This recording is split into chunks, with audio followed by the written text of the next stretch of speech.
Hello દોસ્તો, સ્વાગત છે તમારું અમારી ગુજરાતી સ્ટોરી ચેનલમાં. ગીરનો હાવજ અને ગઢનો રખેવાળ. સૌરાષ્ટ્રની ધરતી પર આવેલું ગીરનું જંગલ, જ્યાં દિવસ હોય કે રાત કાળઝાળ ડણકો સંભળાય. આ જંગલને છેડે કેશવગઢ નામનું એક નાનું પરગણું હતું. ત્યાંનો રખેવાળ હતો કાનો કાઠી.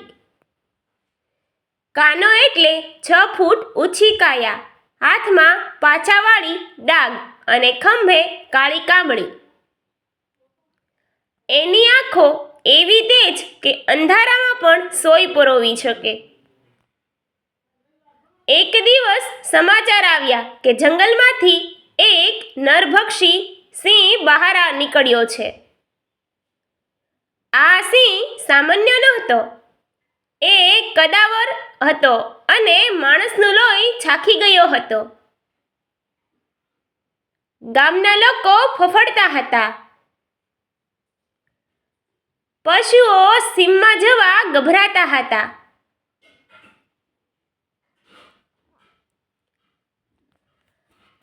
ગામના મુખીએ કાનાને બોલાવીને કહ્યું, કાના, આ સિંહ હવે ગામના પાદરે આવી ગયો છે. જો એને રોકવામાં નહીં આવે તો આખું ગામ ઉજ્જડ થઈ જશે. કાનો કાઠી મલકાયો અને પોતાની મૂછ પર વળ ચડાવતા બોલ્યો, મુખી બાપા, જેનું અન્ન ખાધું હોય એની રક્ષા કરવી એ મારો ધર્મ છે. કાં તો એ હાવજ જંગલમાં પાછો જશે, કાં તો હું આ ધરતીના ખોળામાં પોઢી જઈશ.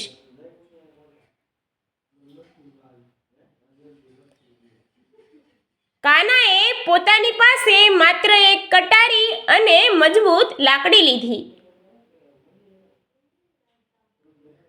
એણે કોઈ બંદૂક ન લીધી,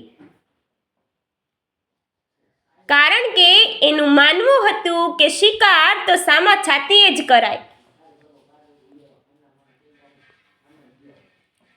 મધરાતનો સમય હતો. જંગલમાં પક્ષીઓનો અવાજ પણ શમી ગયો હતો. કાનો એક ઘટાદાર વડલા નીચે છુપાઈને બેઠો હતો. અચાનક એને સુગંધ આવી. હિંસક પશુની અજીબ ગંધ. સામેની ઝાડીઓમાં 2 પીળી આંખો ચમકી. ધરતી ધ્રુજી હોય એમ એક ભયંકર ગર્જના થઈ. 700 પાઉન્ડનો એ કેસરી સિંહ ઝાડીમાંથી બહાર કૂદ્યો. સિંહની નજર કાના પર હતી અને કાનાની નજર સિંહના પંજા પર. સિંહે તરાપ મારી, પણ કાનો ચપળ હતો. એણે જમીન પર ગુલાટી ખાઈને પોતાને બચાવી લીધો. સિંહે બીજી વાર પંજો માર્યો, જે કાનાના ખંભા પર વાગ્યો. લોહીની ધાર થઈ, પણ કાનાએ દર્દની એક ચીસ પણ ન પાડી. એણે પોતાની ડાંગ સિંહના મોઢામાં ભેરવી દીધી અને બીજી બાજુથી પોતાની કટારી કાઢી. બંને વચ્ચે જંગ જામી. એક બાજુ વનરાજની શક્તિ હતી અને બીજી બાજુ એક મરદની હિંમત. કાનાએ સિંહની ગરદન પકડી લીધી. સિંહ ગર્જના કરતો હતો, પણ કાનાની પકડ ઢીલી નહોતી થતી. અંતે કાનાએ પોતાની પૂરી તાકાત ભેગી કરીને કટારીનો એક એવો ઘા કર્યો કે સિંહ ત્યાં જ ઢગલો થઈ ગયો. સવાર પડી ત્યારે ગામના લોકો કાનાને શોધતા જંગલમાં આવ્યા. ત્યાંનું દ્રશ્ય જોઈને સૌ સ્તબ્ધ થઈ ગયા.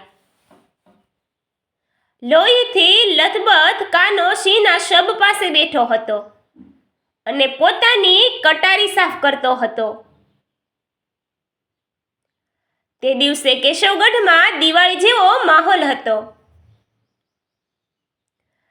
કાનાએ સાબિત કરી દીધું કે હથિયાર ગમે તેટલા મોટા હોય પણ જેનું કાળજું મોટું હોય એ જ જીતે છે. Thank you. અમારી આવીને આવી વાર્તા જોતા રહો.